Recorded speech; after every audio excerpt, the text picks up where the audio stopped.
Hey guys, HDvee here and welcome to a brand new video. Today we've got some interesting things to go over about Pokemon Scarlet and Pokemon Violet. We have some hints towards Fue Coco's final evolution in the anime from years ago, and as well as that we have some new Kalos Connections to take a look at too. So quite a bit to cover today. If you are excited for the video though, as always, make sure to drop a like down below. Let's try and hit 500 likes, it really helps out. Leave a comment with your thoughts on anything we cover in today's video. Subscribe if you're brand new for daily Pokemon content. Ring the notification bell. With all of that out of the way though, let's get into the video and I really hope that you enjoy. So, starting things off, this is the new potential hint towards Fue Coco's final evolution in Pokemon Scarlet and Pokemon Violet. It was originally tweeted out by Blaze Incineroar, will be linked in the description down below, so shout out to them for making this sort of connection. And they tweeted out saying, this picture in the Pokemon Sun and Pokemon Moon anime, it's a fire type and looks like a bulky croc, so Fue Coco's potential evolution may be hinted like Blaziken in Gen 2. So yeah, this is from the Sun and Moon anime, and I remember going over this like a while ago as like a potential new Pokemon. I think it's where James is talking about like, I can't remember, he's just talking about like a Pokemon that he envisions, or like his, I don't know, a Pokemon that would be like really strong or something like that. And as you can see, it's like a silhouette of a big crocodile breathing fire. And so now people are kind of making the connection that potentially this could be a Fue Coco evolution hinted at ages and ages and ages ago in the Pokemon Sun and Moon anime. He also goes on to tweet out saying all reasons all together, so it's a bulky crocodile, it's a fire type, I mean it's potentially a fire type, it's breathing fire, so it can learn fire type moves. It has 3 fingers like Fue Coco, as you can see, yeah, it does have 3 like sharp, I guess, claws or fingers, whatever. And then a yellow spike thing on Fue Coco may grow all over its back, so this could potentially, like this yellow kind of, I guess it's the chili topping or something like that, could evolve into like different spikes and stuff all across the Pokemon. I mean, just from first impressions, it does look like something that Fue Coco could potentially evolve into, which also would look really, really cool, by the way.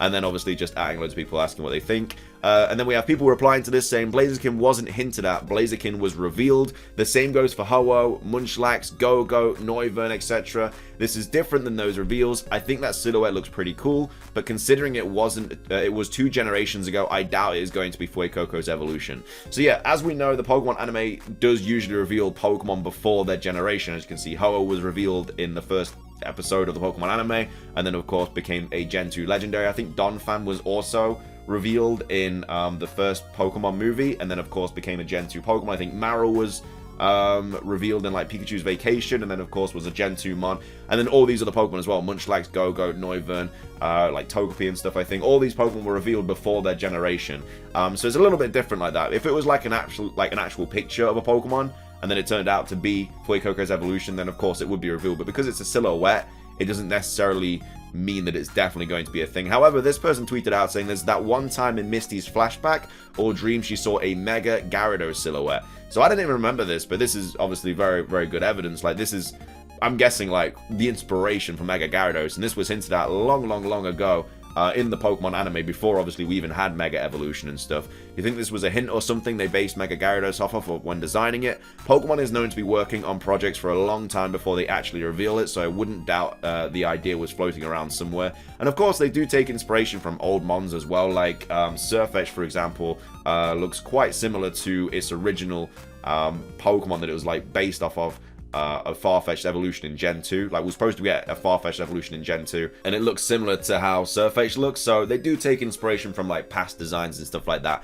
But yeah, there's potentially could be something that Fue Coco might be based on and stuff. As you can see, it's got quite a bit of traction and stuff, so a lot of people are kind of thinking the same thing. So again, just a massive hint, take it with a grain of salt, but potentially could be what Fue Coco's final evolution is designed on. Next up, we're going to be going over some hints towards Kalos in Pokemon Scarlet and Pokemon Violet. So this was posted on the r/PokeLeaks Reddit by Novel Marketing 5425. It was posted 4 days ago, and it says Pokemon Legends Arceus references to Project Azoth basically link the Kalos connection rumors in Pokemon Scarlet and Pokemon Violet. So this is from Auraz, I do believe, and it says Project Azoth file number 1. The goal of Project Azoth is to return the world, return everything to the beginning. In order to further the project, we must proceed with research on Groudon's primal reversion. We intend to analyze the power of the ultimate weapon used in Kalos 3,000 years ago. taking note of the time reference 3,000 years ago there. Then one of the most glossed over aspects of Omega Ruby and Alpha Sapphire was the reference of Project Azoth, which had the vague goal of returning the world to the beginning. However, in hindsight, it would appear that this is something Game Freak has been alluding to for a while now. So this is obviously from Pokemon Ultra Sun and Ultra Moon, where all the evil bosses kind of come back in like the time stuff. I had finally realized my grand design only to be swallowed by a great fissure that appeared, and when I came round, I was in this world. So that's obviously Archie and Maxie. Curiously, the Pokemon Ultra Sun and Ultra Moon equivalents of Maxie and Archie use the original designs as opposed to the Omega Ruby and Alpha Sapphire variants that were already featured on the 3DS.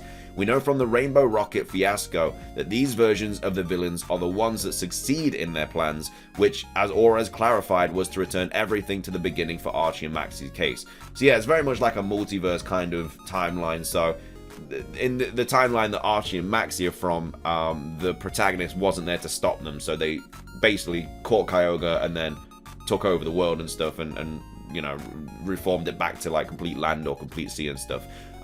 Which is really, I really enjoyed that kind of post game. I thought it was really cool. And then we obviously have this Alda, Maxie, and Archie ancestor painting. So this is in Pokemon Legends Arceus.